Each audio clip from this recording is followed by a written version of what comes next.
하나님의 말씀 요한복음 15장 11절 말씀 같이 보겠습니다. 우리 한 목소리로 함께 말씀 봉독하겠습니다. 시작. 내가 이것을 너희에게 이름은 내 기쁨이 너희 안에 있어 너희 기쁨을 충만하게 하려 함이라. 아멘.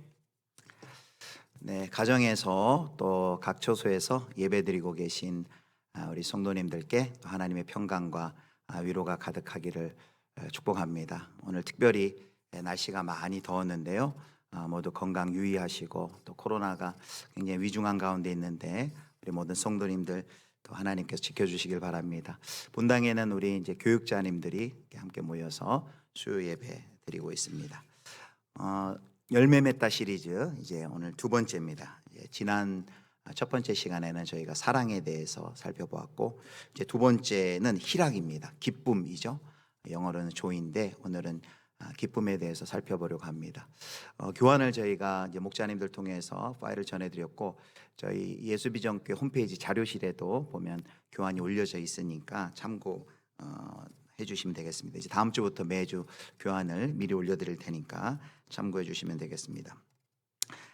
들어가면서 강렬한 기쁨의 순간을 언제 경험해 봤습니까? 이렇게 질문을 했습니다. 그럼 최근에 이렇게 강렬한 기쁨을 경험해 보신 기억이 있습니까? 강렬한 기쁨이란 것은 우리가 인생에 살면서 이렇게 많이 경험하지는 않는 것 같습니다. 결혼한 신혼부부가 아이를 낳았을 때 새 생명의 잉태하고 또 출산하는 그런 기쁨, 정말 강렬한 기쁨이겠죠. 또 오랫동안 기도하고 또 구원을 위해 기도하다가 태신자가 또 새 생명 구원을 받는 그런 역사들, 정말 강렬한 기쁨의 순간일 겁니다. 저에게는 이런 강렬한 기쁨보다는 아마 이제 작은 기쁨들이 우리 일상 가운데 있을 것 같습니다. 우리를 미소 짓게 하고 또 힘이 나게 하는 그런 작은 기쁨의 순간들, 여러분 최근에 어떤 일이 있으셨습니까? 또 최근에 코로나 상황이 또 위중하고 또 이런 상황 때 기쁨의 소식이 사실 많이 없을 수도 있을 것 같습니다. 그래서 이 질문을 들으시는 성도님들 중에서는 기뻐할 일이 있어야 기뻐하죠라는 생각을 할 수 있을 것 같습니다. 오늘 이제 이 성령의 두 번째 열매인 기쁨을 통해서 우리가 생각하는 기쁨이 꼭 기뻐할 일만 있어야만, 또 우리가 감정적으로 행복해야만 이것이 기쁨이 아니다라는 것을 우리가 확인할 수 있을 것입니다. 자, 첫 단계로 이제 기쁨, 성경이 말하는 이 기쁨의 의미에 대해서 우리가 함께 살펴보도록 하겠습니다. 기쁨을 사전에서 찾아보면요, 즐거운 마음이나 느낌 또는 행복한 감정, 이렇게 되어 있습니다. 웹스터 사전에서 기쁨을 이렇게 정의합니다. 안녕, 성공, 행운 또는 자신이 갈망하는 것을 소유하게 될 가능성에 의해 솟아오르는 감정이라고 정의를 했습니다. 우리가 정말로 이제 갈망했던 그 어떤 것, 그 무엇, 깊이 열망했던 어떤 것을 경험할 때 느끼는 어떤 만족감, 행복감, 흡족함 등을 표현하는 단어가 바로 이 기쁨입니다. 우리가 이 기쁨이란 정의에 다들 고개를 끄덕이시면서 동감을 하면서도, 그런데 성경이 말하는 기쁨은 단순히 여기 방금 말씀드린 어떤 우리 감정적인 만족하고 유쾌하고 행복한 것 이상이라는 것을 이제 살펴보도록 할 것입니다. 자, 두 번째, 그렇다면 이제 하나님의 기쁨, 행복하신 하나님입니다. 창세기를 열자마자 기뻐하시는 하나님을 만나볼 수 있습니다. 창세기 1장 31절 말씀 보겠습니다. 하나님이 지으신 그 모든 것을 보시니 보시기에 심히 좋았더라. 저녁이 되고 아침이 되니 이는 여섯째 날이니라.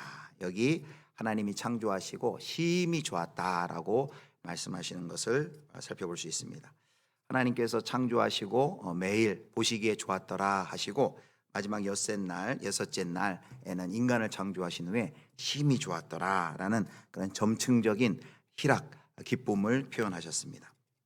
여기 하나님께서 최고조의 기쁨을 표현한 이것은 인격적이시고 절대자이신 하나님의 성품에서 비롯된 것입니다. 그래서 하나님의 이 기뻐하심은 하나님의 뜻대로, 하나님의 의지대로 창조가 되었을 때 이 기쁨이 피력되었습니다. 그래서 여기 하나님의 그 기쁨의 감정은 하나님의 인격성에 기반을 두고 있다라는 것을 우리가 기억해야 됩니다. 하나님께서 기뻐하신다는 사실이야말로 하나님의 인격성을 가장 잘 예시해 주고 있습니다. 하나님은 절대자시고 하나님은 주권을 가지고 계십니다. 그래서 하나님은 자신이 기뻐하시는 모든 일을 행하실 수 있습니다. 그래서 그냥 풀이 죽어 계신 하나님이 아니라 하나님은 이렇게 얘기할 수 있습니다. 매우 행복하신 하나님이다. 하나님은 누구도 흔들 수 없는 행복을 누리시는 하나님입니다. 그리고 그 행복하신 하나님 때문에 우리도 그 기쁨을 누릴 수 있는 것입니다. 그러니까 곧 인간의 행복의 기쁨의 근원이 인간의 기쁨의 근원이 무엇이냐면 바로 이 하나님의 기쁨인 것입니다. 그래서 하나님은 두 가지 방식으로 피조물을 향해서 스스로를 영화롭게 하십니다. 첫 번째는 하나님은 자신의 영광을 피조물을 통해 드러내십니다. 그때 기뻐하시죠. 그리고 두 번째, 우리가 그 영광을 기뻐할 때 하나님이 영광을 받으십니다. 그래서 우리가 인간의 기쁨은 그 하나님의 기쁨에 동참하는 기쁨일 때 가장 순결한 기쁨이 된다는 것을 우리가 기억해야 됩니다. 하나님의 행복은 하나님의 탁월하심을 찬양하는 성도들의 소리를 들을 때 하나님의 그 기쁨이 절정에 이르고요. 그리고 성도들도 하나님의 이 기쁨에 하나님을 찬양하며 이 기쁨에 동참할 때 그 가장 순결한 기쁨을 누릴 수가 있습니다. 이제 요 관계를 이제 조금 있다가 다시 이제 설명을 할 것입니다.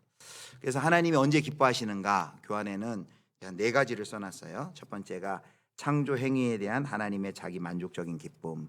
하나님이 세상을 창조하시고 기쁨을 표하셨다 했는데 시편 104편 31절을 보겠습니다. 시편 104편 31절 여호와의 영광이 영원히 계속할지며 여호와는 자신께서 행하시는 일들로 말미암아 즐거워하시리로다라고 했습니다. 하나님은 당신의 창조 사역에 자부심을 표현하시고 극한 만족을 피력을 하십니다. 그리고 또 창조하신 백성들을 기뻐하십니다.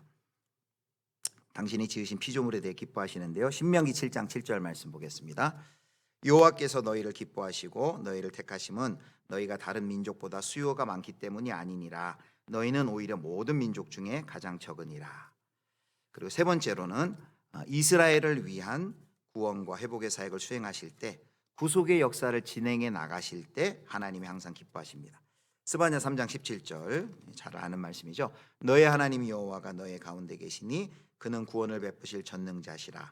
그가 너로 말미암아 기쁨을 이기지 못하시며 너를 잠잠히 사랑하시며 너로 말미암아 즐거이 부르며 기뻐하시리라 하리라. 그리고 네 번째, 하나님께서는 신실한 자들의 행보를 주목하시며 의인을 기뻐하신다. 시편 37편 23절입니다. 여호와께서 사람의 걸음을 정하시고 그의 길을 기뻐하시나니. 자, 이렇게 하나님이 기뻐하시는 대목을 이제 구약에서 찾아봤는데 결론은 이겁니다. 기쁨은 하나님의 특징이다. 하나님은 기뻐하시는 하나님이시다. 하나님은 행복한 하나님이시다. 그래서 하나님의 삶이 기쁨으로 특징 지을 수 있다면 바로 그분의 성품을 구현받도록 부름받은 우리 그리스도인들도 우리의 삶에도 그 기쁨이 충만해야 한다는 것입니다. 자, 이제 세 번째는 그 신약에서 특별히 바울 서신에서 기쁨을 어떻게 표현하는지 보겠습니다. 자, 첫 번째로 이 바울 서신에 보면 기쁨만 나오지 않고 이제 다음 주에 우리가 살펴볼 건데요. 평화, 화평과 기쁨이 쌍둥이처럼 같이 나옵니다. 그래서 로마서 14장 17절에는 이렇게 말합니다. 하나님의 나라는 먹는 것과 마시는 것이 아니요 오직 성령 안에 있는 의와 평강과 희락이니라. 하나님의 나라, 곧 하나님이 다스리실 때의 특징이 뭐냐면 이 기쁨이라는 것이죠. 하나님이 다스리실 때 일어나는 것이 기쁨입니다. 두 번째, 로마서 15장 13절 말씀 보겠습니다. 로마서 15장 13절 말씀. 그리스도께서도 자기를 기쁘게 하지 아니하셨나니 기록된 바 주를 비방하는 자들의 비방이 내게 미쳤나이다 한가 같으니라. 제가 이제 잘못 찾은 것 같은데요. 한번 보겠습니다.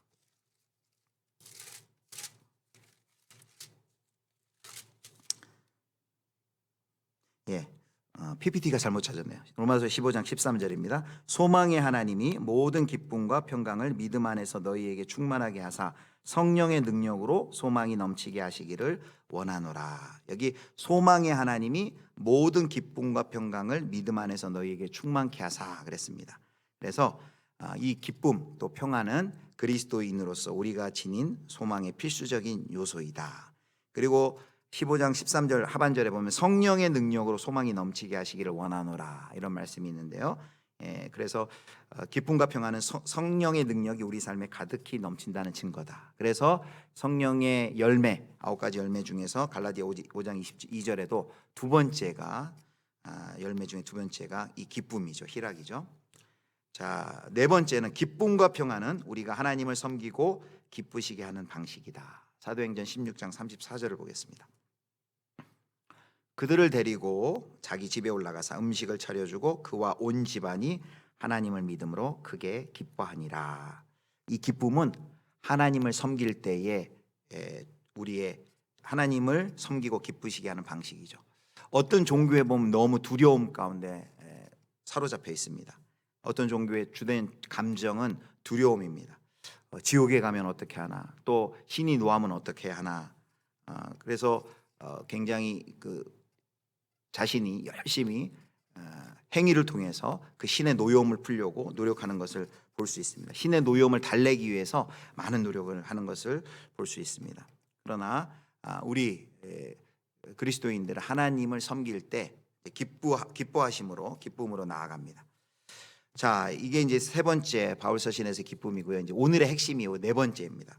그렇다면 그리스도인의 기쁨은 세상이 말하는 어떤 행복감, 또 만족감, 원하는 것을 얻을 때 누리는 그 기쁨과 어떻게 다른가라는 것을 이제 살펴보도록 하겠습니다. 교환에는 제가 7가지를 썼는데 이제 나중에 하나를 더 추가해서 8가지로 설명하겠습니다. 자, 첫 번째는 뭐냐면 기쁨의 대상이 올바른 기쁨의 성격을 좌우한다. 기쁨의 대상이 올바른 기쁨의 성격을 좌우한다. 무엇을 기뻐하느냐라는 문제죠. 누가복음 12장 19절에서 20절입니다. 또 내가 내 영혼에게 이르되 영혼아 여러 해 쓸 물건을 많이 쌓아두었으니 평안히 쉬고 먹고 마시고 즐거워하자 하리라 하되 하나님은 이르시되 어리석은 자여 오늘 밤에 내 영혼을 도로 찾으리니 그러면 내 준비한 것이 누구의 것이 되겠느냐 하셨으니 여기 뭘 욕망하냐면 세상과 물질을 탐욕하다 얻은 그 기쁨을 추구하는 그런 모습이 나옵니다. 그 어리석은 부자에게서는 세상과 물질을 탐욕하다 얻은 그 기쁨을 추구하는 모습이 나옵니다. 세상의 가치에 기초한 기쁨, 그리고 그것은 진정한 기쁨이 아니고 하나님이 의도하신 기쁨이 아니다라는 것을 보여주고 있습니다. 그래서 우리는 무엇을 기뻐하느냐, 무엇을 기뻐해야 되느냐, 무엇을 추구해서 얻은 기쁨이냐라는 것을 항상 확인하고 물어봐야 할 것입니다. 그러면 여기 이제 그러면 우리가 작은 기쁨들 이렇게 돈을 벌고 먹을 거 맛있는 것을 먹는 이런 기쁨은 누리면 안 되느냐? 이제 그 부분은 뒤쪽에서 설명을 하도록 하겠습니다. 세상과 물질을 탐욕 거기에서 근원 기쁨의 근원이고 궁극적인 기쁨이 거기에 있는 줄 알고 그것을 찾는 것, 추구하는 것 이것이 잘못됐다는 것을 보여주고요. 그 다음에는 이제 첫 번째는 기쁨의 대상에 관한 건데 두 번째는 이제 기쁨의 원인이 중요합니다. 기쁨의 원인. 누가복음 10장 20절입니다. 읽겠습니다. 그러나 귀신들이 너희에게 항복하는 것으로 기뻐하지 말고 너희 이름이 하늘에 기록된 것으로 기뻐하라 하시니라. 지금 이제 70인 전도대가 돌아온 다음에 이제 기뻐하니까 예수님이 그들이 지금 기뻐하는 것 그거 말고 다른 것을 기뻐하라고 얘기합니다. 그럼 뭘 기뻐하지 말라 그러냐면 귀신들이 너희에게 항복하는 것으로 기뻐하지 말라라고 말합니다. 귀신들을 제어할 힘을 가진 것이 중요한 것이 아니라 권세와 지배력에 도취된 그런 것을 추구하는 그 기쁨이 아니라 본질적인 기쁨, 영혼이 돌아왔다는 그 기쁨을 기뻐하라. 그것을 기뻐하라라고 말합니다. 그래서 여러분 이 말씀이 우리에게 시사하는 바가 큽니다. 왜냐하면 우리는 그냥 감정적으로 나에게 기쁨이 생기면 그걸 즐기잖아요. 그런데 오늘 말씀에 의하면 왜 기뻐하는지 그 기쁨의 원인에 대해 다시 한번 생각해 보라는 것입니다. 과연 무엇 때문에 기뻐하는 것이 무엇을 위한 기쁨인지 좀 이해하기 쉬운 예를 들면 이렇죠. 이제 현대 시대 같은 경우에 어떤 타인이 희생당하거나 또 타인의 부진으로 인해서 내가 유익을 당하는 경우가 있습니다. 그러니까 내가 유익이 돼서 갑자기 뭘 싸게 사게 되면 기쁘죠. 아우, 내가 굉장히 횡재했네. 그런데 그 이면에 보면 어떤 사람의 피눈물 나는 희생과 어떤 사람의 어떤 망함이 있기 때문에 그것을 내가 얻는 경우가 있습니다. 그럴 때 과연 그 상황에서 내가 기쁨을 가지고 그것을 기뻐하는 것이 맞느냐, 기뻐할 일인가라는 것이죠. 그래서 기쁨의 원인에 대해서 우리가 항상 점검을 해봐야 된다는 것입니다. 기뻐하는 감정이 생겼다고 해서 그것이 다 옳은 것이 아니라 과연 그 기쁨의 감정이 옳은가라는 것을 질문을 해보라는 것입니다. 자, 세 번째, 이 부분이 이제 성경이 말하는 기독교의 기쁨, 그리스도인의 기쁨의 가장 특징적인 면이라 할 수 있는데, 세 번째는 고난 속에서도 기뻐할 수 있다. 고난 속에서도 기뻐할 수 있다. 엄청난 슬픔과 상실감 속에서도 이 기쁨이 경험될 수 있다는 것이 바로 우리 그리스도인의 기쁨입니다. 자, 누가복음 6장 22절 23절 보겠습니다. 인자로 말미암아 사람들이 너희를 미워하며 멀리하고 욕하고 너희 이름을 악하다 하여 버릴 때에는 너희에게 복이 있도다. 그날에 기뻐하고 뛰놀라. 하늘에서 너희의 상이 큼이라. 그들의 조상들이 선지자들에게 이와 같이 하였느니라. 성도 여러분, 여기 22절에 보면 너희를 미워하고 멀리하고 욕하고 너희 이름을 악하다 하고 버립니다. 이럴 때 우리의 정서적인 당연한 반응은 무엇입니까? 불안, 아픔, 고통이겠죠. 그런데 그 23절 뒤에 보면 뭐라고 말씀하십니까? 예수님께서 그날에 기뻐하고 뛰놀라라고 말합니다. 기뻐하라는 명령이 주어집니다. 이럴 때 기쁨은 사실 정서적 반응으로서의 기쁨이 아니라 믿음의 상징으로서의 기쁨이죠. 믿음의 상징으로서의 기쁨. 자, 그 뒤에 또 하나 보겠습니다. 골로새 1장 24절 말씀 보겠습니다. 나는 이제 너희를 위하여 받는 괴로움을 기뻐하고 그리스도의 남은 고난을 그의 몸된 교회를 위하여 내 육체에 채우노라. 사도 바울의 고백인데요. 성도들 위하여 받는 괴로움을 기뻐하겠다라고 말을 합니다. 세상에서는 고난, 고통, 실망 이런 것은 행복과는 거리가 먼 것이고 그것을 없애야만 행복할 수 있다라고 말합니다. 그런데 우리 기독교에서는 오히려 예수 그리스도 때문에 당하는 고난과 고통이 오히려 기쁨을 가져온다라고 말을 합니다. 고난과 고통을 무조건 피하는 것이 행복이 아니라 예수님 때문에 고난과 고통을 감내하고 경험하는 그 시간을 통과하는 자가 기쁨을 경험할 수 있다. 엄청난 슬픔과 상실감 속에서도 이 기쁨이 경험될 수 있다라고 말합니다. 물론 그렇게 경험할 수 있는 이유는 오늘 성령의 열매인 것처럼 성령님께서 우리 안에 내주하시면서 그 기쁨의 열매를 맺혀주시기 때문인 것이죠. 그리고 조금 더 적극적으로 고난 속에서도 기뻐할 수 있다라고 했는데, 네 번째는 고난이 기쁨의 계기가 될 수 있습니다. 비슷한 말씀인데요. 고난이 기쁨의 계기가 될 수 있습니다. 바울과 실라가 빌립보에서 갇혀서 매를 맞은 다음에 어떻게 했죠? 사도행전 16장 25절을 보겠습니다. 한밤중에 바울과 실라가 기도하고 하나님을 찬송하며 죄수들이 듣더라. 복음을 전하다가 갇히고 매 맞고 바울과 실라가 기도하고 찬송하는 이것은 만약에 이런 고난을 당하지 않았다면 그 자리에서 기뻐할 수 없었던 새로운 차원의 기쁨이겠죠. 고난 가운데 경험하는 기쁨이 되겠죠. 자, 또 빌립보 2장 17절, 베드로전서 4장 13절 참고 구절은 또 나중에 보시고 사도행전 5장 41절 준비했나요? 빌립보 2장 17절 보겠습니다. 만일 너희 믿음의 재물과 섬김 위에 내가 나를 전제로 드릴지라도 나는 기뻐하고 너희 무리와 함께 기뻐하니. 나는 전제로 나를 드릴지라도 기뻐하겠다라고 말합니다. 그다음에 베드로 사도행전 5장 41절 보겠습니다. 사도행전 5장 41절. 사도들은 그 이름을 위하여 능욕받는 일에 합당한 자로 여기심을 기뻐하면서 공회 앞을 떠나니라 그랬습니다. 능욕받는 일을 합당한 자로 여기시면서 기뻐하면서 공회 앞을 떠났다라고 말을 하고 있습니다. 성경에서 고난과 고통 자체를 기뻐하라라고 말씀하시는 건 아니죠. 그러나 그리스도 때문에 당하는 고난, 그리스도께 신실하기 때문에 충성되었기 때문에 받는 고난이 바로 우리의 기쁨의 계기가 될 수 있다라고 말을 합니다. 성경에서 그 박해와 고난에도 불구하고 기뻐한다는 것은 성경이 고난과 고통의 실제를 부인하는 것 아닙니다. 자연인이라면 고통과 고난을 다 싫어하고 다 피하고 싶어 합니다. 그런데 고난과 고통이 실존하고 실제 우리에게 큰 어려움이 되고 우리를 무너뜨릴 만큼 강력하지만 우리에게 이 성경 구절이 보여주는 건 무엇이냐면 고난과 고통이 거기가 끝이 아니다라는 것입니다. 그것이 끝이 아니고 그리고 하나님께서 함께 하시면서 그 고난과 고통을 당하고 있는 성도를 데려가고 있다. 그리고 성령께서 그 고난과 고통 중에 성령의 능력으로 함께하고 있다. 하나님이 그 길을 인도하고 있다. 이러한 사실들을 깨닫고 하나님이 행하실 일들을 기대하면서 이제 기뻐하라라고 말을 하고 있는 것입니다. 자, 이제 다섯 번째입니다. 다섯 번째도 굉장히 중요한데요. 오늘의 이제 핵심이라고도 할 수 있는데 우리의 가장 큰 기쁨은 바로 하나님이시다, 주님이시다입니다.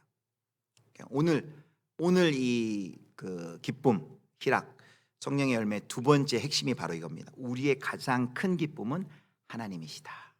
우리의 가장 큰 기쁨은 주님이시다. 시편 43편 4절입니다. 그런즉 내가 하나님의 제단에 나아가 나의 큰 기쁨의 하나님께 이르리이다. 하나님이여 나의 하나님이여 내가 수금으로 주를 찬양하리이다. 예전 개역 성경에는 여기 큰 기쁨의 하나님을 극락의 하나님이라고 번역을 했었습니다. 큰 기쁨의 하나님. 성 아우구스티누스가 이런 유명한 이제 말을 했죠. 당신은 당신 자신을 위해 우리를 창조하셨고 우리 마음은 당신 안에서 안식하기까지 안식할 수 없습니다. 하나님만이 우리의 빈 공간을 채우실 수 있고 우리가 하나님 안에서만이 비로소 참된 안식을 누릴 수 있다라는 것입니다. 그래서 하나님은 우리가 찾는 목적이지 더 나은 목적을 찾기 위한 수단이 아니다. 그래서 이걸 이렇게 얘기합니다. 우리의 가장 큰 기쁨은 바로 주님이시다. 우리가 오래도록 지속하는 그 누리는 기쁨과 바로 행복은 하나님에게서 나오는 것이 아니라 하나님에게서 나오는 것이 아니라 하나님 안에 있다라고 존 파이퍼 목사님이 이야기를 합니다.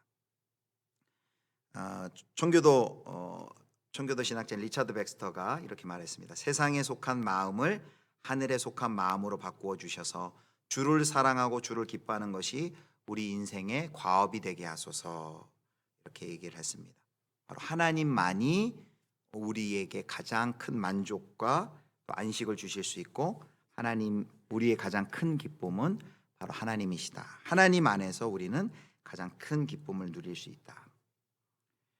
그래서 그 존 파이퍼 목사님이 이제 기독교 희락주의라는 것을 주창을 합니다. 기독교 희락주의라는 것을 주창을 하는데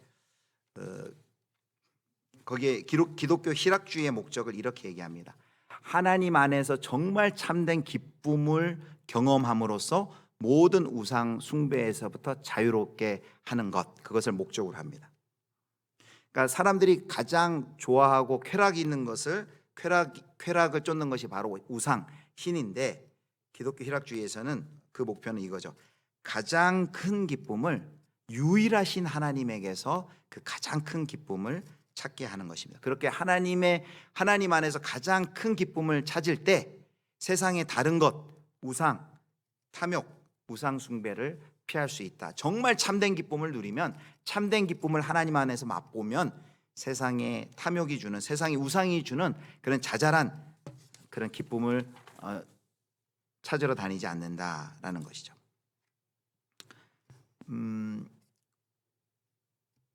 그 제가 예전에 이런 얘기를 들었는데 인천 지역에서 청소년 사역을 하는 이제 어느 목회자 분의 이야기를 들었습니다. 거기 비행 청소년들이 있는데 청소년들이 뭐 마약도 하고 담배도 피고 뭐 잘못된 일을 많이 하는데 그 청소년들을 그럼 어떻게 섬길 것인가 했을 때 이분의 방법은 아마 이제 이 기독교 희락주의에 나온 이런 원리를 하는 거예요. 그거 하지 마. 그거 나쁜 거야. 그렇게 해서는 그들 나름대로의 그 기쁨, 희락, 담배 피고 술 먹고 뭐 이렇게 본드하고 이런 것을 끊을 수 없다는 거예요. 그분의 그 목사님의 진단은 뭐냐면 그들이 경험하고 있는 것보다 더 큰 기쁨, 더 큰 희락을 누리게 해주는 거였어요. 그게 뭐냐면 그 아이들을 데리고 음악을 하는 것이었습니다. 밴드를 결성하고 음악하는 그 기쁨을 누리기 위해서 그 음악을 통해 공연을 다니게 하고 그 아이들이 더 큰 기쁨을 누리니까 자신들이 빠져 있었던 그 아주 자잘한 잘못된 기쁨을 끊는 것을 보는 것입니다. 마치 이런 것이죠. 하나님 안에서의 참된 기쁨을 누리면 세상의 자잘한 것 그런 것에는 그 기쁨에는 눈도 돌리지 않는다는 것이죠. 그래서 C.S. 루이스가 이런 말을 했습니다. 우리의 세상 욕심은 주님 보시기에 너무 강한 것이 아니라 차라리 너무 약해 보일 것이다. 우리는 무한한 기쁨이 약속되어 있는데도 술과 색욕과 야망 따위로 놀아나는 철없는 피조물이다. 약속된 해변의 휴일의 의미를 감히 상상도 못하기에 빈민굴에서 진흙이나 이기며 놀려하는 무지한 아이처럼 말이다. 우리는 별것 아닌 것에 너무 쉽게 만족한다. 그 하나님 안에서의 큰 그 참된 기쁨과 만족을 누리지를 못하니까, 알지를 못하니까 마치 그 빈민굴에서 진흙 가지고 노는 것 같은 그런 기쁨에 사람들이 빠져 있다라는 것이죠.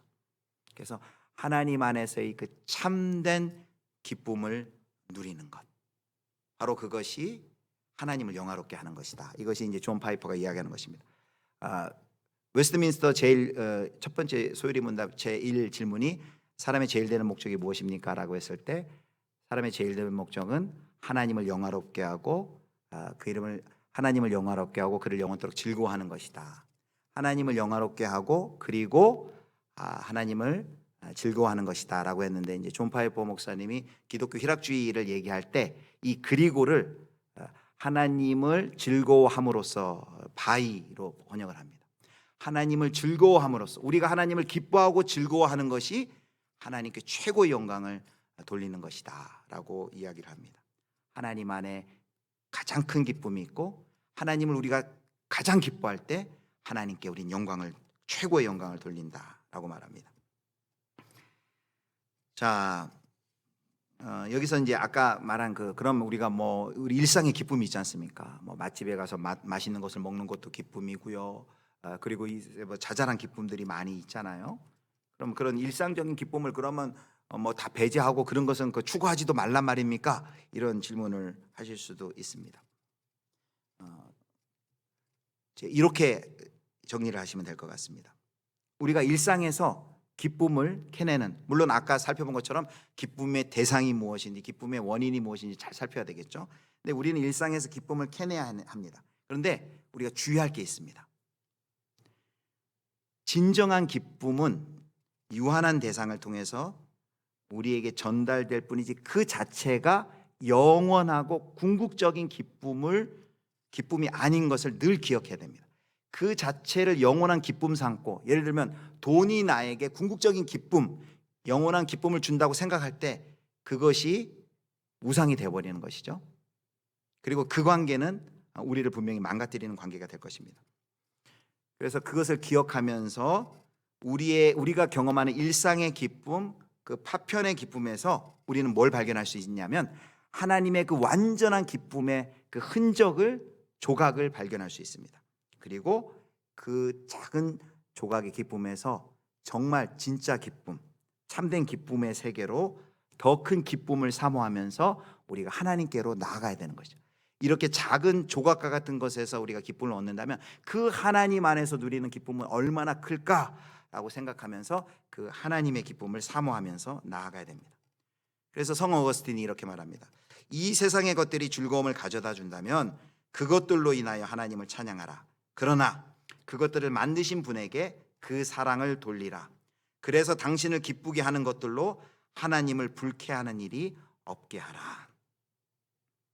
우리에게 기쁨을 주는 것이 있습니까? 그러면 그 기쁨을 주는 하나님을 찬양하십시오. 하나님을 높이십시오. 하나님께 돌리십시오. 그렇지 않으면 하나님을 불쾌하게 하는 일이 일어날 수가 있다라는 말씀입니다. 이 일곱 번째입니다. 일곱 번째, 기쁨은 은혜의 결과요, 은혜의 증거이다. 그리고 명령이다. 성경에 보면 기뻐하라는 명령이 많이 있습니다. 우리가 이렇게 생각할 수 있다 그랬죠. 아니, 기뻐할 일이 있어야지 기뻐하지라고 세상에서는 기뻐할 일이 있을 때 정서적인 반응이 와야 기뻐하지만 성경에 보면은 기뻐하라가 명령으로 나와요.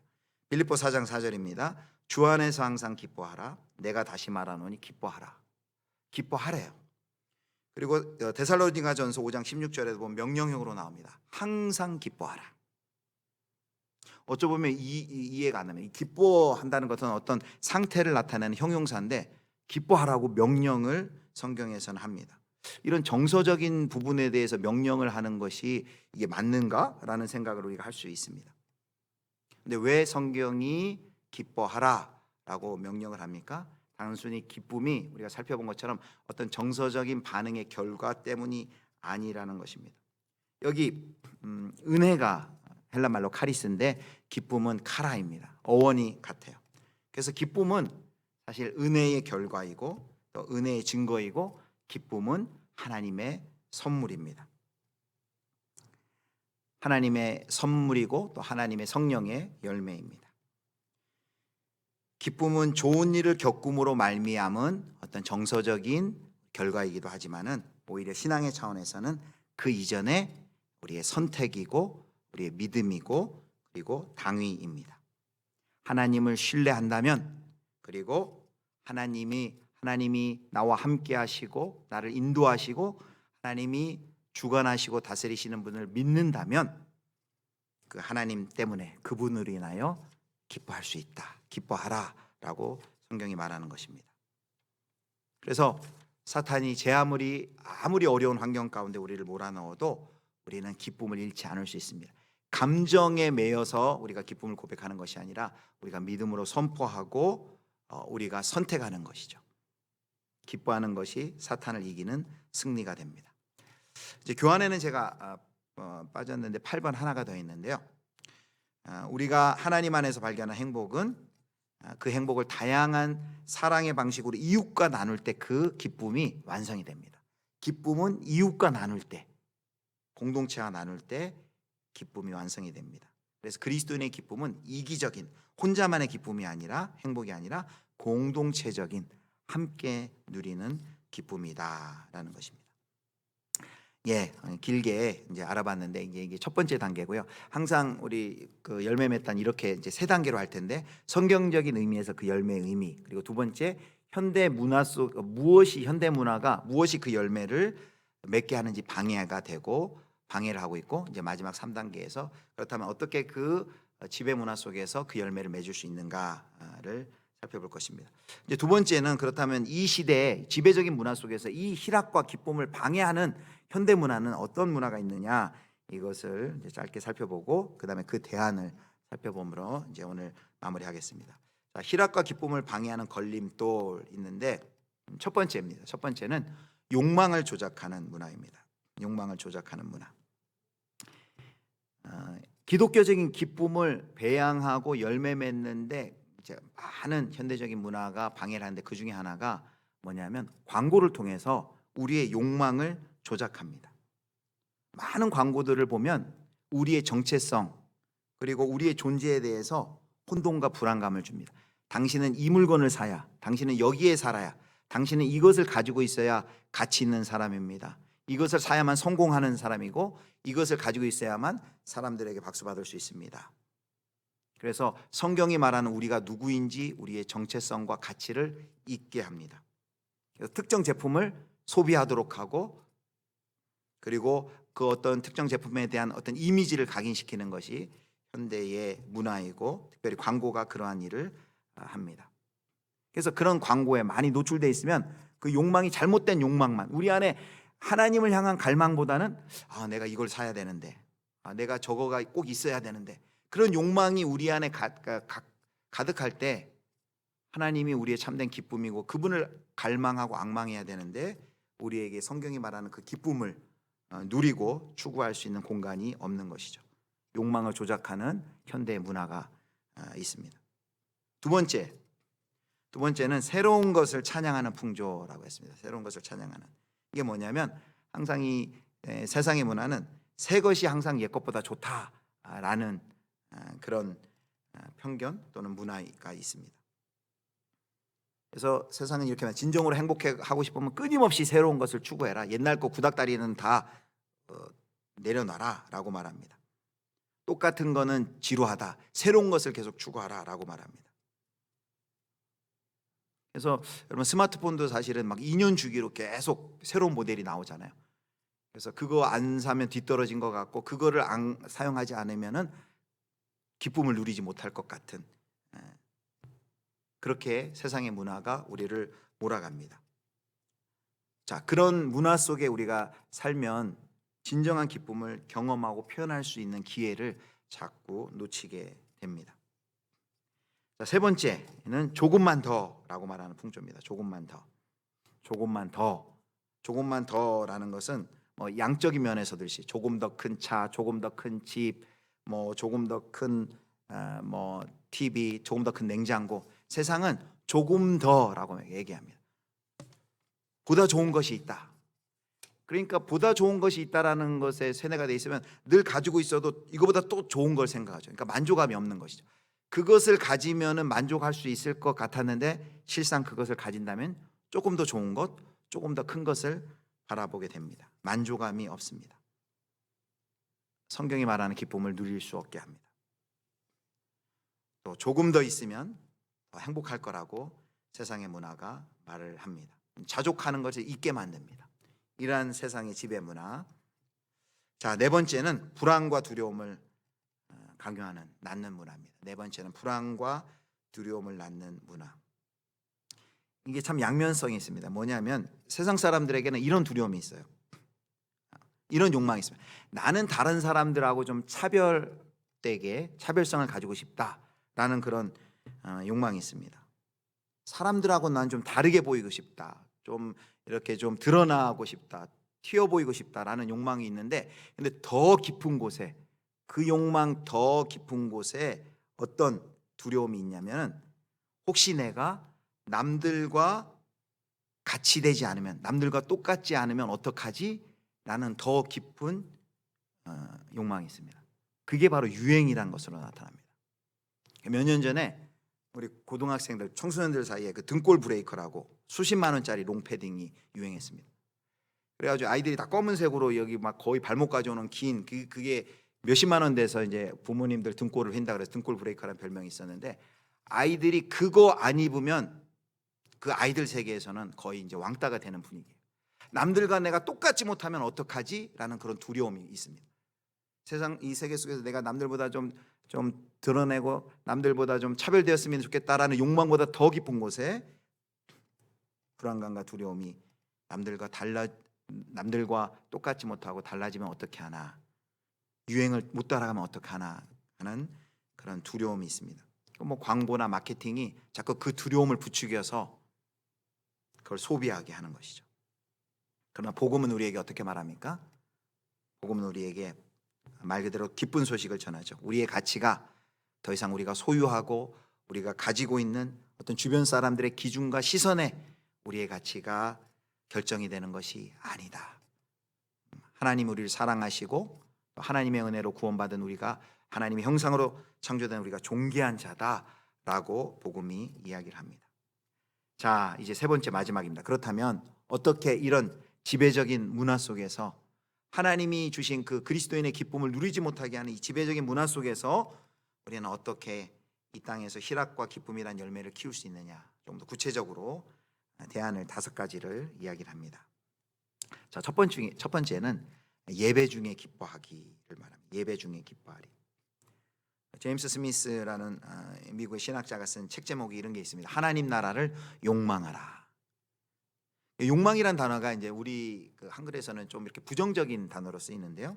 사실은 참된 욕망을 형성하는 것은 그리스도인들에게 아주 그리스도인됨의 핵심이라는 것이죠. 그래서 욕망 그 자체가 나쁜 것이 아니고 그리스도인이라면 바른 것을 욕망해야 된다는 것이죠. 하나님 나라를 욕망하라. 하나님을 욕망하라. 시편의 기자에 보면 그 하나님을 욕망하는 하나님을 갈망하는 그런 내용들이 많이 있습니다. 시편 63편 1, 2절을 보겠습니다. 하나님이여 주는 나의 하나님이시라. 내가 간절히 주를 찾되 물이 없어 마르고 황폐한 땅에서 내 영혼이 주를 갈망하며 내 육체가 주를 앙모하나이다. 내가 주의 권능과 영광을 보기 위하여 이와 같이 성소에서 주를 바라보았나이다. 시편 42편에도 사슴이 시냇물을 찾기에 갈급한 같이 내 영혼이 주를 찾기에 갈망하나이다. 그래서 이 하나님을 향한 갈망, 하나님을 욕망하는, 하나님을 간절히 바라는 것을 바로 예배를 통해서 이 기쁨을 표현하라는 것이죠. 예배를 통해서. 그래서 사실 이 예배는 축제가 돼야 되고 기쁨이 돼야 되는데, 우리 한국의 예배는 그런 어떤 기쁨과 축제보다는 좀 엄숙함, 경외감이 더 이제 주된 정서이긴 한데, 그래도 그 예배를 통해서 기쁨과 즐거움이 그 예배의 필수적인 요소가 되어야 한다는 것입니다.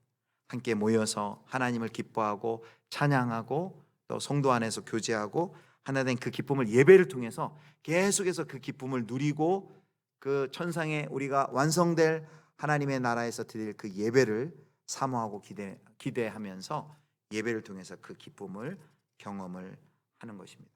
그래서 예배를 통해 그 기쁨을 경험하기.